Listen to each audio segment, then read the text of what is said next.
Before starting our discussion, I want to give a disclaimer. Extracurricular is a work of fiction.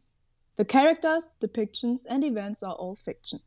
Our thoughts and opinions are directed only at the story and not of real-life events. If you or someone you know is experiencing mistreatment, please contact your local service for support.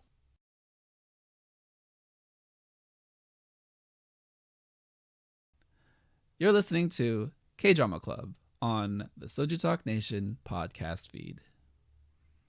Welcome to episode 1, Extracurricular Series Review. We go in depth on the themes, messages, and heavy consequences of sex trafficking and organized crime. Extracurricular is a major-rated television series. Listener discretion is advised. And without further ado, this is the K-Drama Club Extracurricular Series Review.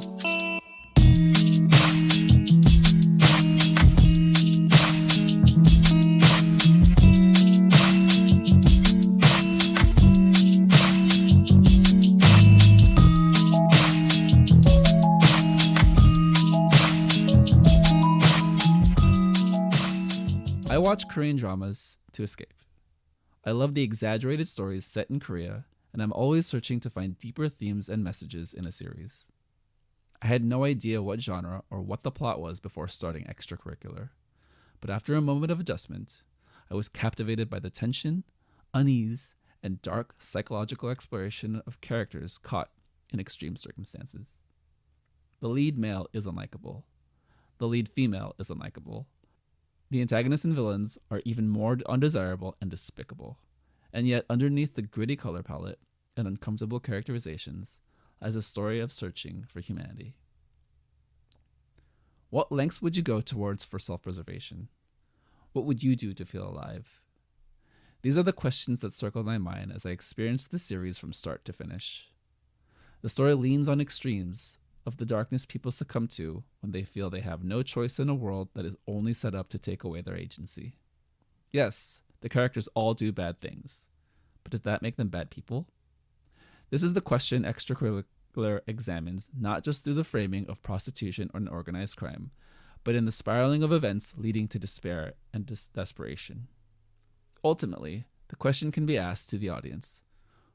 We would all like to think our morality would prevail, and we could never see ourselves falling into such extremes. But could we?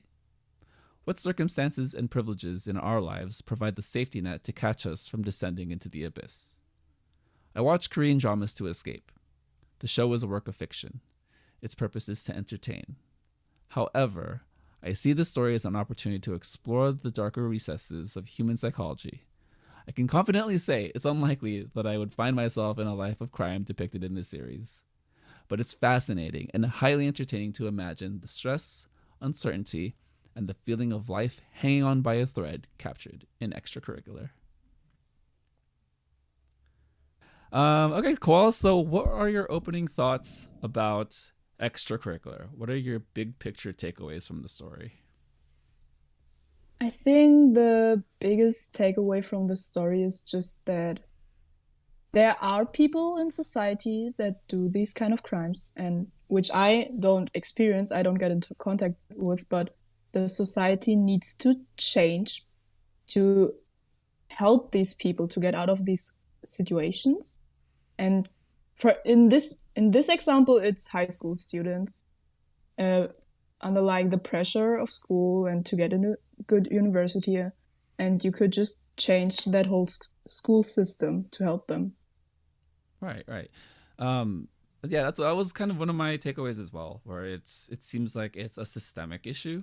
There are structures, especially in East Asian cultures, where things are just very rigid, and there's an expectation of what life success is supposed to look like, that certain people, and even young people, fall into a lot of traps of pressures into going into certain businesses or certain areas of survival just to try to make it into whatever structure that's in place for them.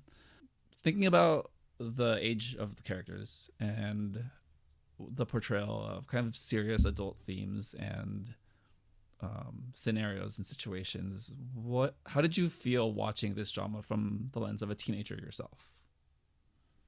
I thought it was quite interesting to see how a person who's around my age would react in that situation, because I myself don't know what I would do in that situation. I have no clue. I would be like really hopeless, probably. Right. And it was really interesting to see how someone else around my age would handle that. Going off of that, do you feel like there are people at your school around your age, older or younger, that have secrets or carry the burden of secrets, Oh, similar to like what the show 100%. is depicting? What are the signs that you see that like tip you off?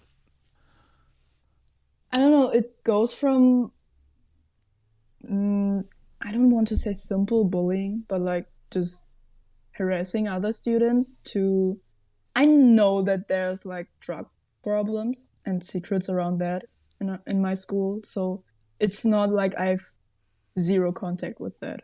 Right. I have like indirect contact with it, but I've never experienced like direct contact with it. So I don't know someone specifically who has secrets. Right. Yeah. For me, I remember growing up in high school. Yes, there was like an underlying like understanding of the subculture of like teenagers, right? Where there are secrets that we keep from the adults. There are adults that we trust, but only to a certain point. And it's not necessarily that we feel we have to detach ourselves from adults, but it's that rebellious phase in anyone's life, especially growing up, that you just don't feel like adults will ever understand you.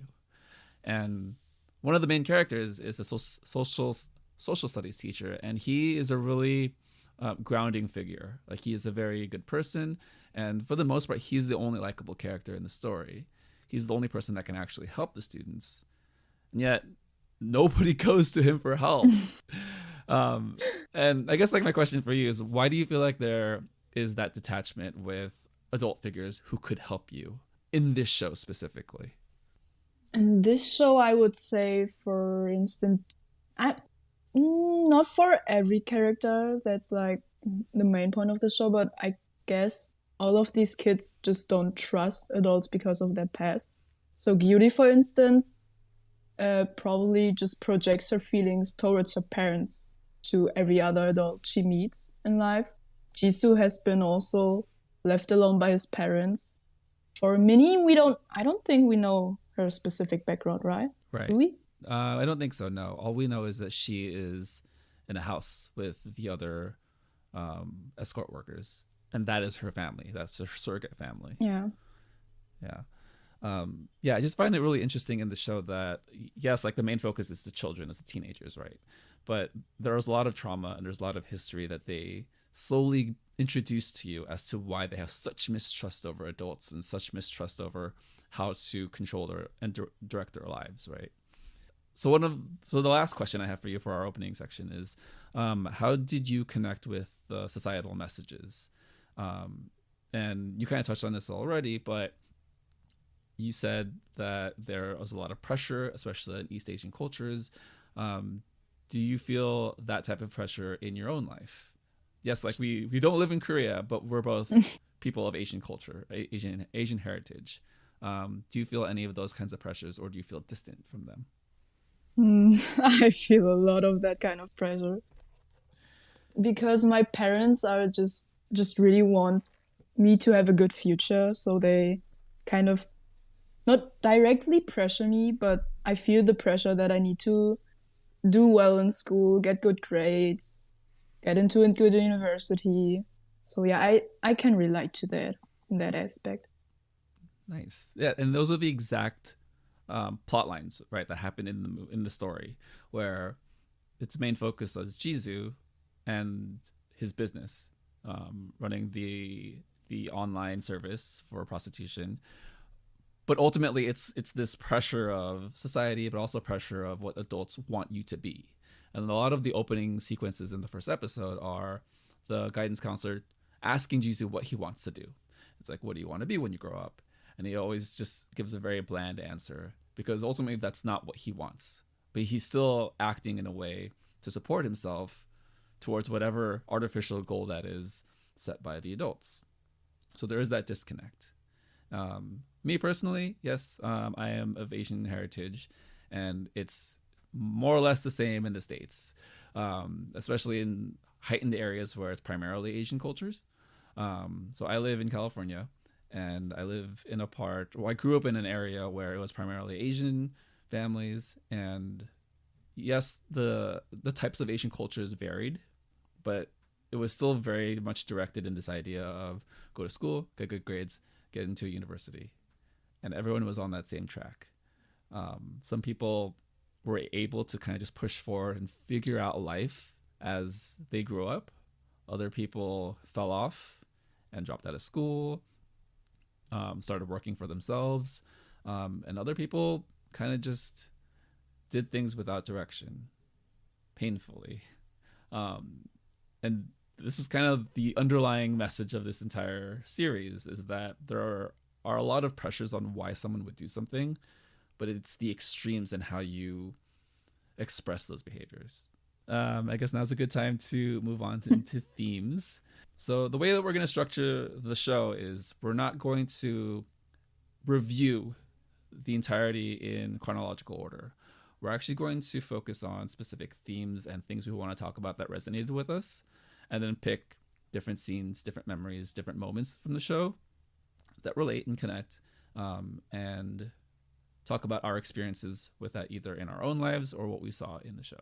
The first one I wrote down is self-preservation versus desire to feel alive. So, Koala, what does that theme mean to you?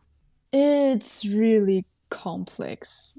So the way the series portrays these topics is on the one hand it's guilty with her urge to feel alive because she feels suffocated by her parents. I don't I I don't think I've experienced that kind of feeling for now, but I'm also not really old. I'm only 16, so I don't know what will come in the future, but I found it interesting to see someone that really wants to feel alive, even though you might think that all of their circumstances are perfect and they should have an easy life and should not have any problems with anything. Absolutely. And it's really portrayed very nicely in how you learn about Yuri's story, right? You're first introduced to her as a very powerful figure in like the school hierarchy, and that she seems to get away with anything she wants, but also has a swagger about herself. And like, why does she have this confidence? Kind of a mysterious confidence. And then also, she's just a very good student. She has top marks, and she never causes any trouble with the teachers and adults. But then there's just this underlying mystery of who is she.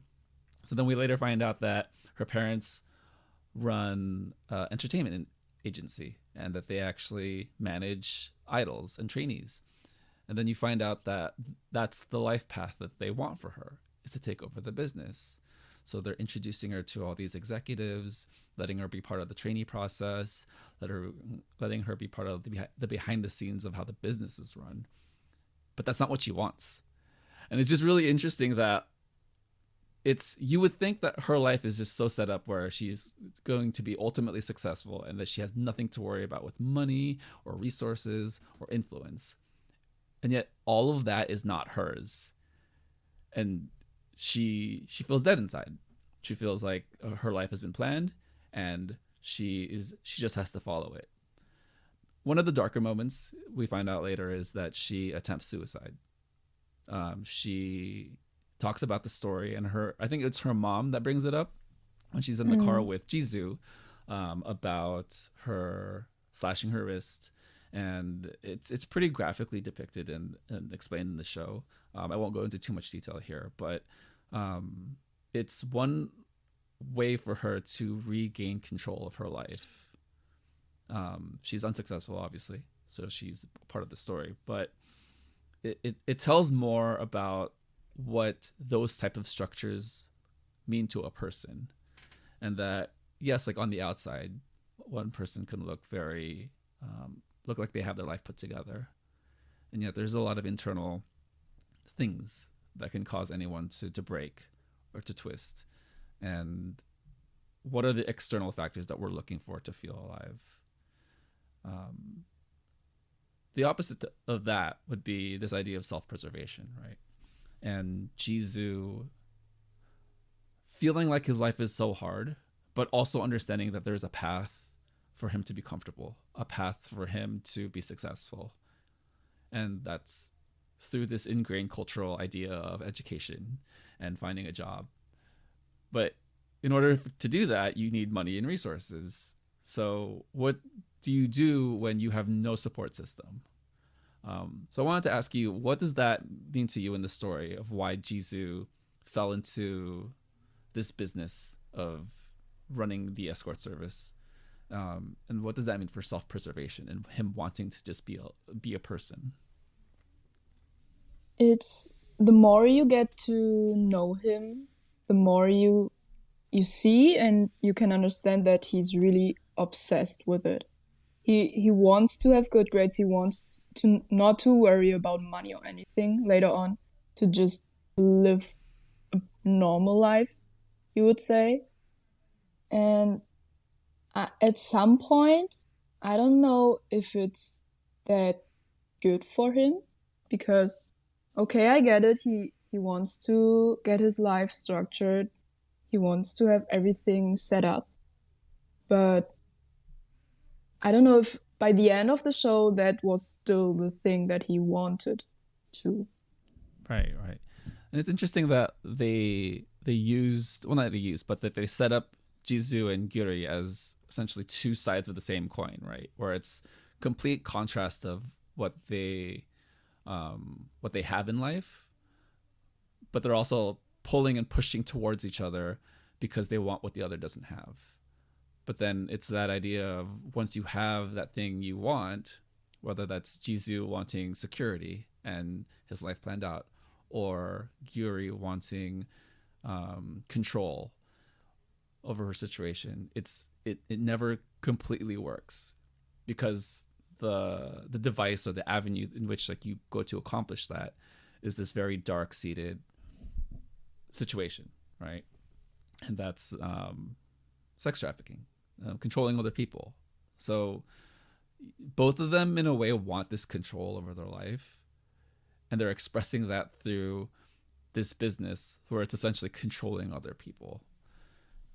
Moving on to the next point, I did want to ask you, Jizu and Gyuri do a lot of bad things, and the majority of the characters in this show do fairly morally ambiguous and just dark behaviors, and the way that they are characterized and act socially. But does that make them bad people? I would not say that they're bad people, like from the core at least, because it's the circumstances they lived with that shaped them, that just made them the people they are, which is not a bad person. They do these things because they feel the need to, in order to survive. Yeah, and Because go ahead. you can also see that while watching the series, both of them have like moments where they show that they are kind to each other, for instance. But they just don't think of another solution to get out of the situation, so they handle it like that with those crimes. Totally. And I think that's like the brilliance of the show, right? Where they do a nice job balancing the back and forth of the circumstance being extremely dark and morally evil, selling other people into service, right? But then they do a nice job of going back to the underlying reasons why, and kind of the hurt and pain behind Jizu and Gyuri, and then introducing Minnie as a character as one of the prostitutes, but also like understanding why she feels like she needs to have this connection and control over her life. So in a vacuum, yes, like we can say that their actions and their choices are bad, but we do get to learn more about them as people, and we kind of understand that they're not bad people. they just have a lot of baggage and are essentially misguided. I guess like when I think about this in my own life, I can safely say I haven't experienced anyone to this extreme. Obviously, like it's a drama. It's supposed to be exaggerated. And it's supposed to be fantastical in a way. But I think of people in life who kind of push the limits of what is considered good and bad, and like I try to look at the intention behind it or the awareness of how it affects other people. And I think just every day when you're interacting with people, and then pre-pandemic when you can actually see people in real life, it's one of those where you kind of get the sense that the world is colored by just different senses of your surroundings and awareness. And it would be really nice if the world was categorized in good versus bad, but I also think that makes for a boring world, and a world that's too predictable, it's too safe, and it doesn't allow for problem solving and creativity. And it's in no way excusing bad behavior, but it's also having empathy for people who misbehave in hopes that they can change. So going off of that, what do you feel like are the biggest changes that Minhee had in the series? So just to restate, Minhee is one of the prostitutes that uses the app. She lives in the house full of the other escorts, and she's actually a classmate of Jisoo and Gyuri. We meet her in the first episode, and she does have an arc throughout the series. But for you, Koala, what do you feel like you learned from her character, and how do you feel like she's changed throughout the series? I think she's changed a lot. The main reason why was it? I think that in the second episode where she was having a meeting with a blacklisted customer, and after that, she bonded with Mr. Lee, which did not really happen before in that emotional level for her. Yeah. And she just really evolved into a different person that eventually did not care about her social appearance anymore, and she also did not care about her relationships anymore.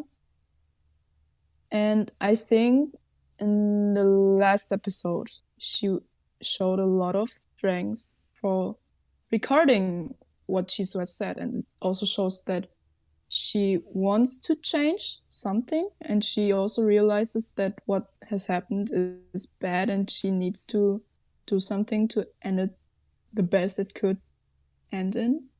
Yeah, I think what you said about her standing up for herself is a really big thematic point throughout the entire show, right? Because for her, she wanted connection with other people to the point where she would let them control them, essentially. And yes, she had confidence socially. She was very well accepted in school. She had a boyfriend in high standing, and she seemed like she had good relationships with everyone else.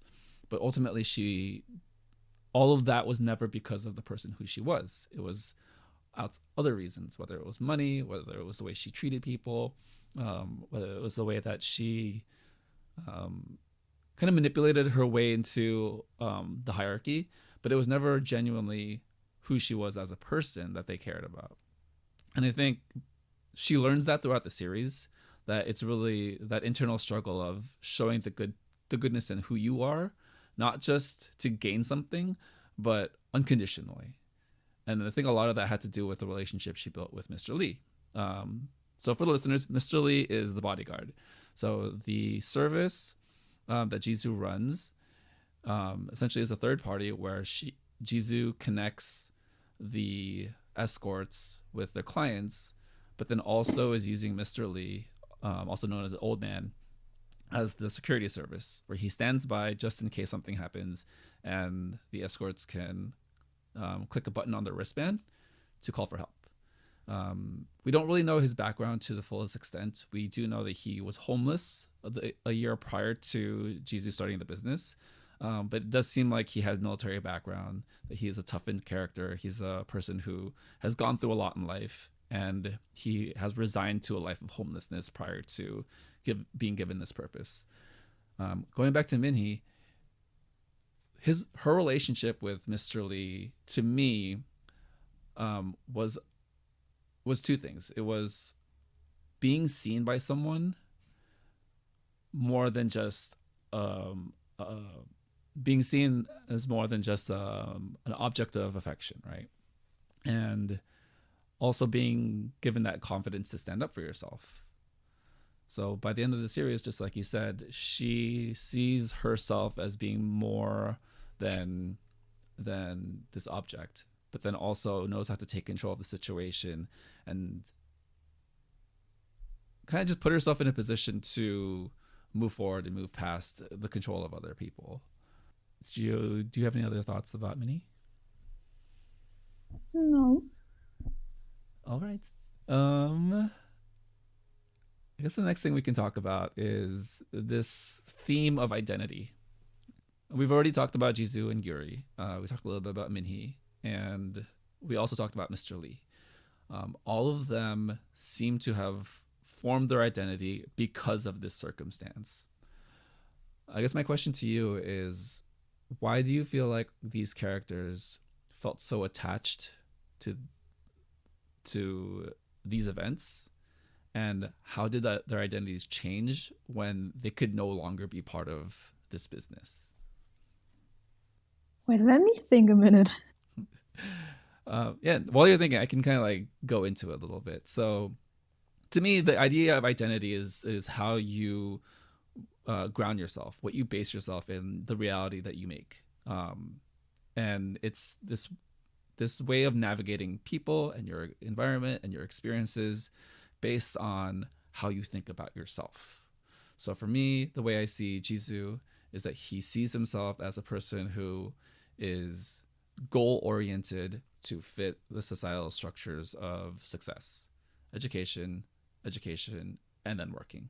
But in order to do that, he has to do something completely outside the spectrum of society.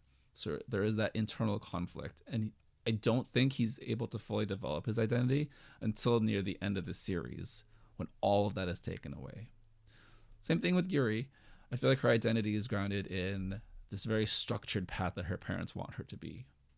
And that internally, she wants chaos in her life. She wants a little bit of control. And it isn't until the end, when she sees that this chaos and control is harmful to her, that it has consequences. And her identity shifts to this person of empathy and care for someone else, that someone else being Jisoo. For Minhee, I think we talked about it already, that it's all about standing up for yourself and having that self-confidence to be part of the world and be accepted for who you are as opposed to what you have to offer. And then lastly, for Mr. Lee, it's being given a purpose, but also defending people who can't. Obviously, he does a lot of bad stuff, and there should be consequences to that. But he does own up to those consequences in the sense that he has to confront the Banana Club gang, right? He fights them and it comes to death the first time, and ultimately confronts the people who are trying to take away that agency for people who can't stand up for themselves. And again, like our heroes in this story, Mr. Lee being the hero, it kind of reflects that it's a darker story. Or sometimes the hero doesn't make it out, but the hero can still have an impact on the lives of the people he's trying to affect.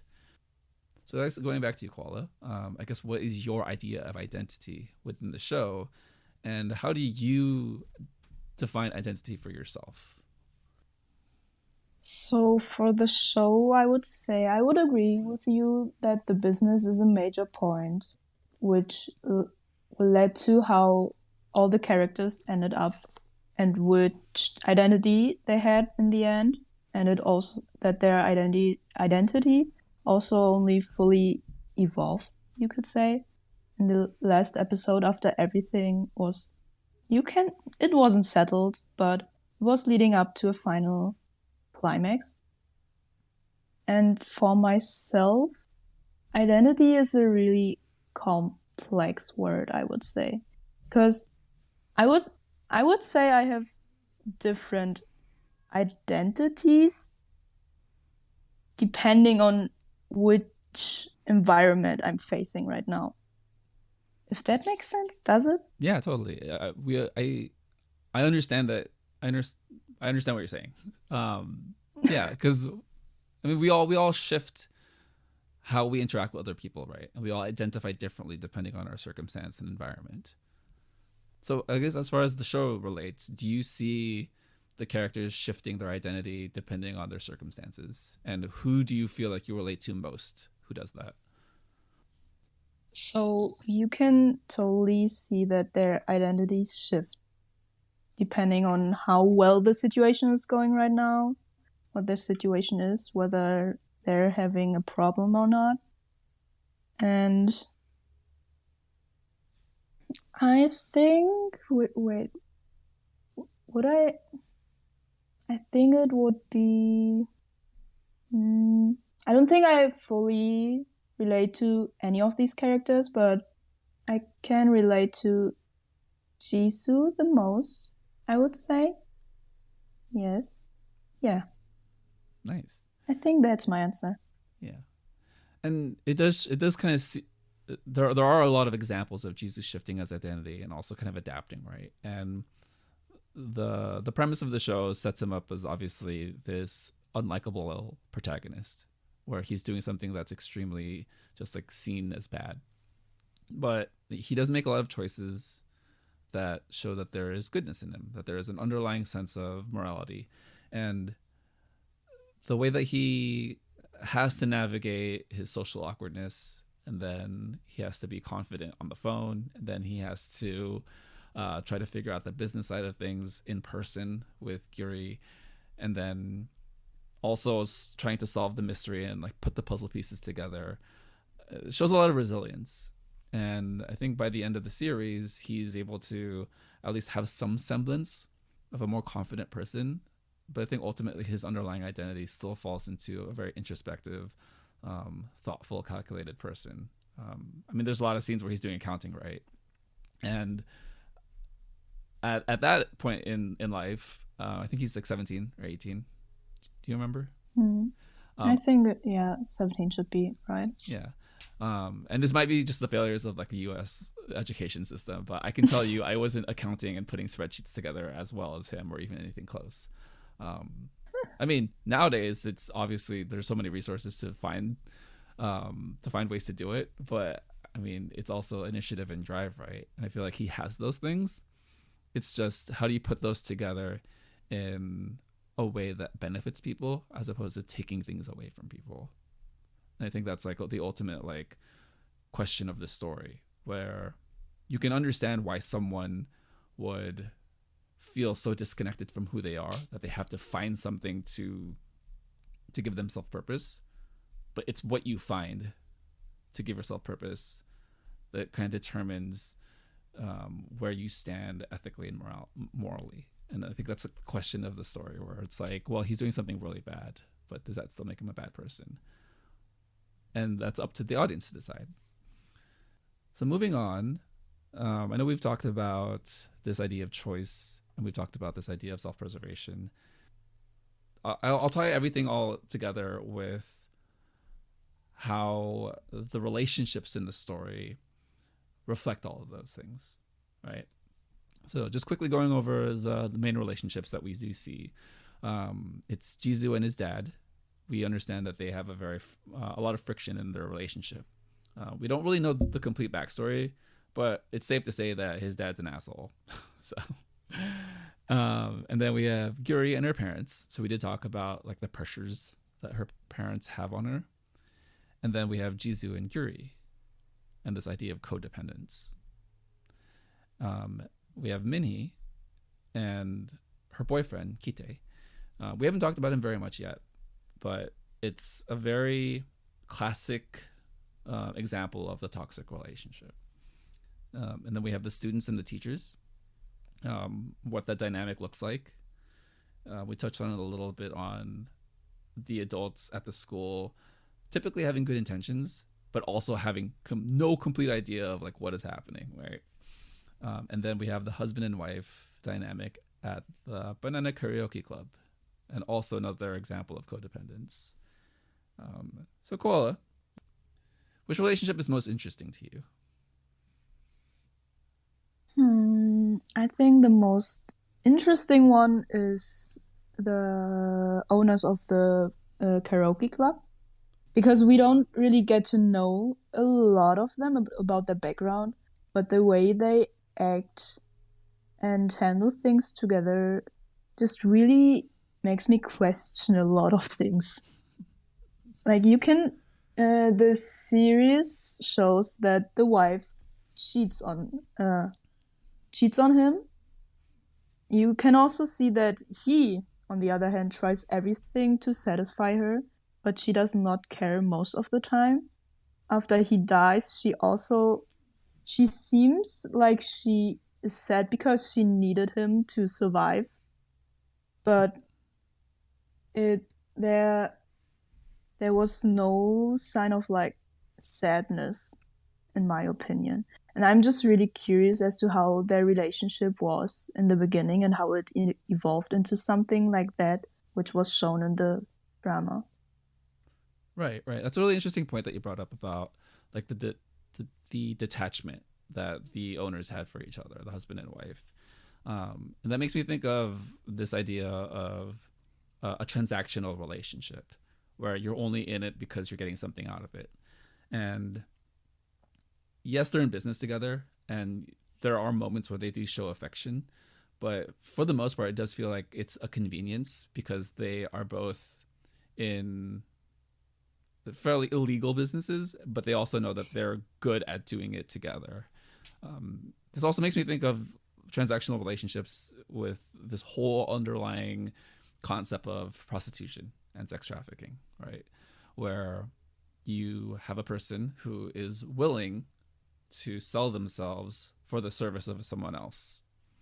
And this does fall under relationships in the sense of how people relate to other people and what that means to like what depth. So I guess my question to you is, with this idea of prostitution and transactions, where do you feel the moral line is drawn with this idea of transactional relationships? It is hard because prostitution is seen as something, I think, morally bad for most of the people.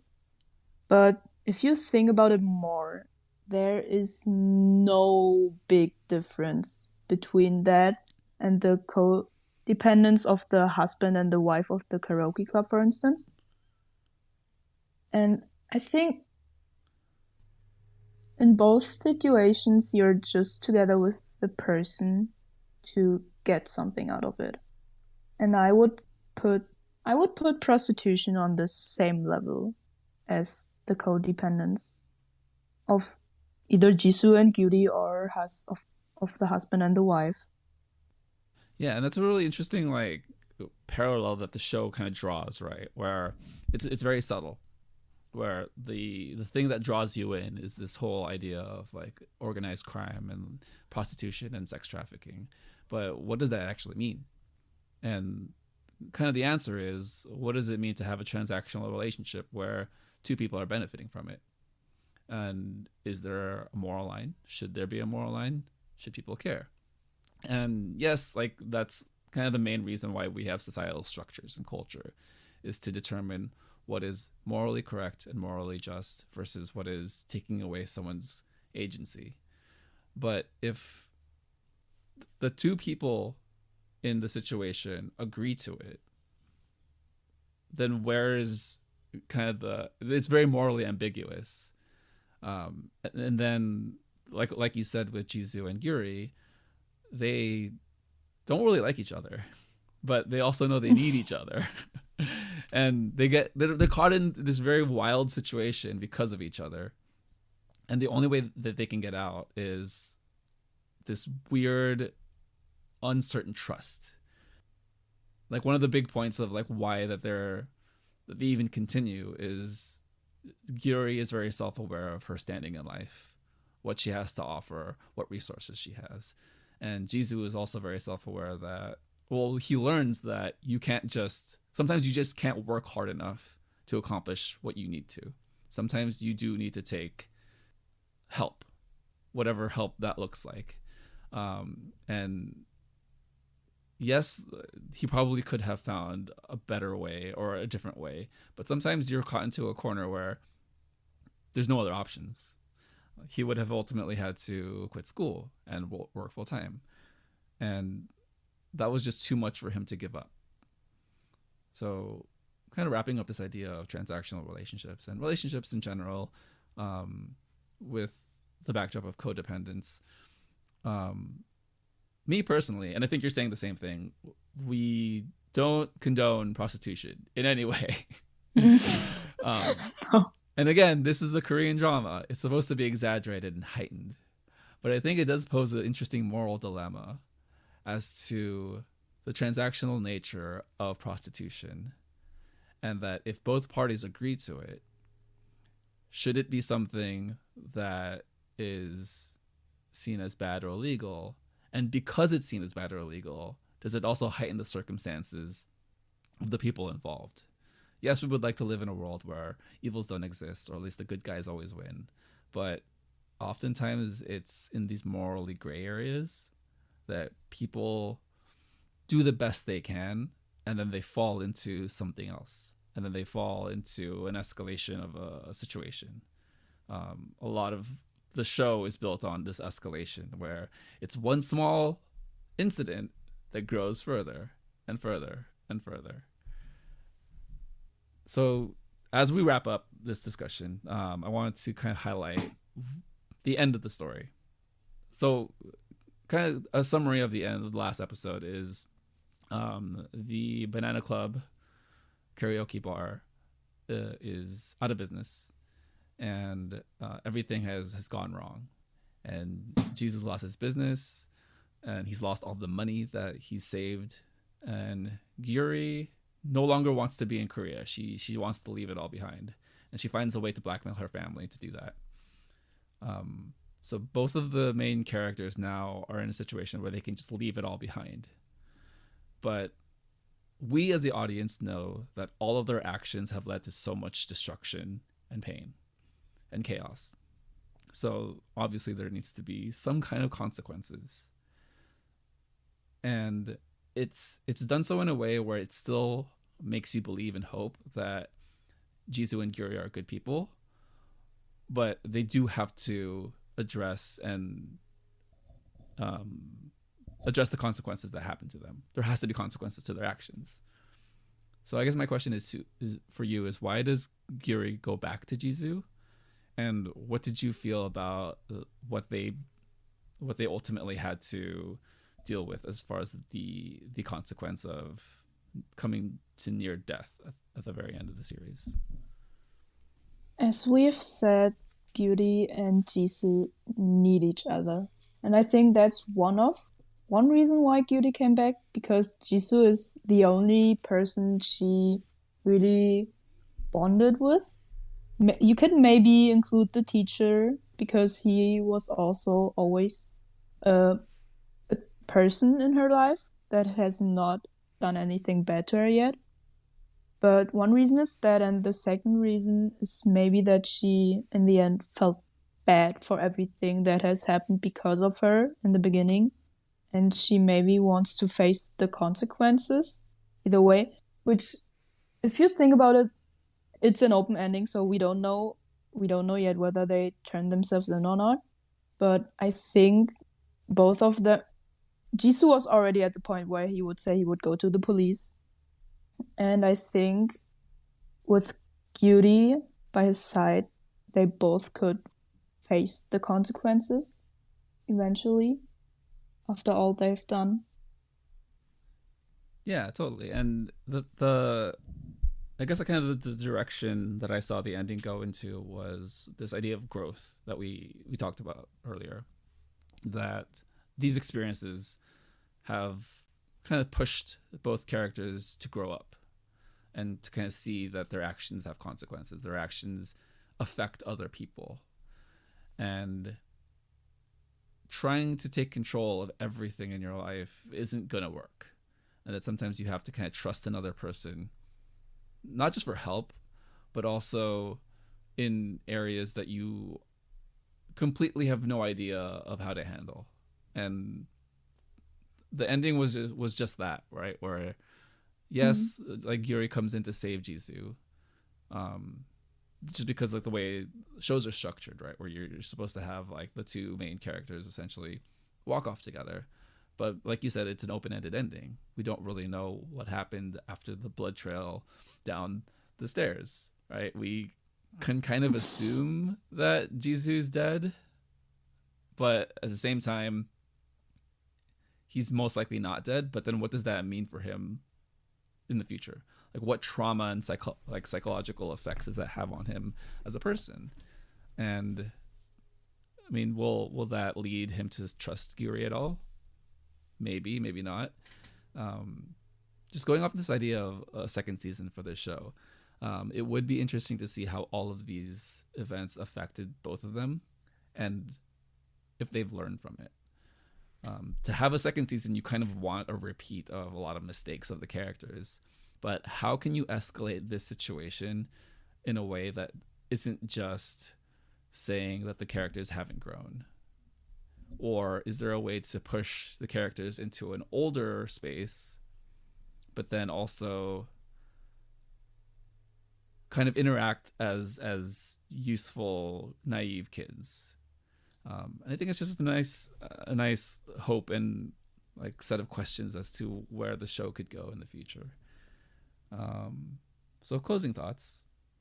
What messages from the show are you going to take away, just as a younger person, or just moving on into the rest of your life? I think my main takeaway is to not judge people. I, even if I don't want to admit it, I judge people. If they do something I morally can't accept or don't tolerate, I judge them without thinking about what their reasoning behind that could be, what the circumstances they were in are, and so on. So that would be my main takeaway.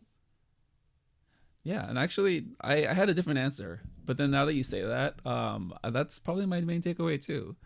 Just this idea that we all have underlying demons, and we don't really know what extent, and people can be acting up for whatever number of reasons. It may not be in their control, right? And that's kind of like the main like thesis of this entire series is this idea of control. But what does that mean when someone is held so tightly that they pop?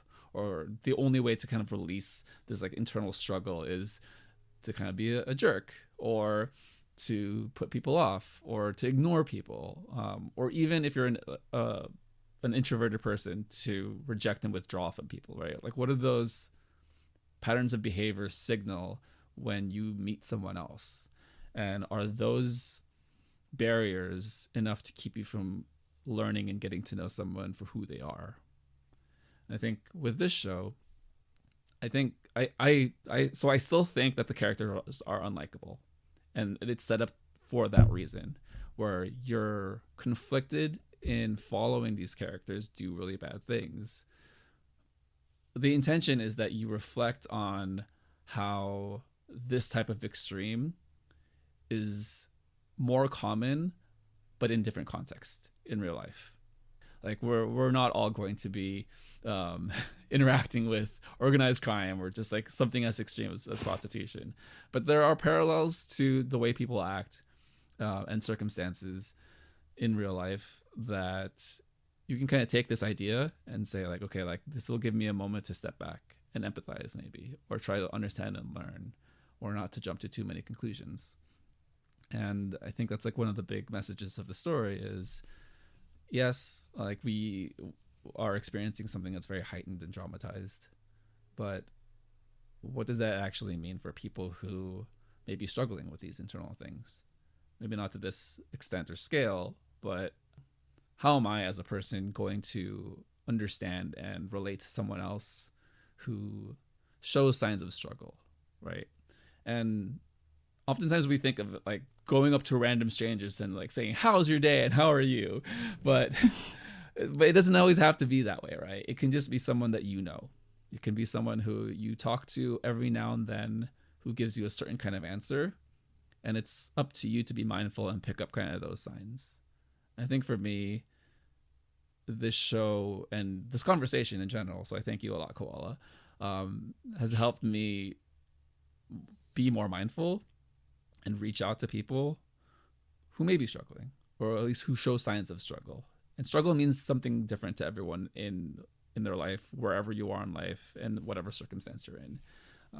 But I also think it helps you get out of your own head oftentimes, or at least get out of my own head of like, I'm having a hard day, I'm having a hard week, whatever it is. But then also kind of saying like, well, maybe if I reach out to someone else, I can gain perspective on what I'm going through. So those are my closing takeaways and thoughts from the show. So yeah, thanks for joining me for this discussion about Extracurricular on our first episode of the K-Drama Club here at the SojuTalk Nation podcast feed. Isn't that exciting? We're going to have so much content. Totally. Thank you for joining us on our complete series review of Extracurricular. Be sure to subscribe on YouTube, follow on Spotify or your preferred podcast platform. Join us on the SojuTalk Discord. I'm Koala. I'm Crispy. See you guys later. Bye. Bye.